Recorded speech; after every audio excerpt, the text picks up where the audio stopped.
पाठक को मेरा नमस्कार। मैं आस्था पाठक कक्षा 10वीं की छात्रा हिंदी दिवस के शुभ अवसर पर अपनी कविता प्रस्तुत करना चाहूंगी, जो कि कुछ इस प्रकार है कि हिंदी क्या है।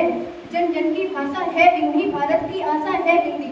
जन जन की भाषा है हिंदी, भारत की आशा है हिंदी। जिसने पूरे देश को जोड़ा वो अटूट धागा है हिंदी। जिसने पूरे देश को जोड़ा वो अटूट धागा है हिंदी। हिंदुस्तान की गौरव गाथा है हिंदी। हिंदुस्तान की गौरव गाथा है हिंदी।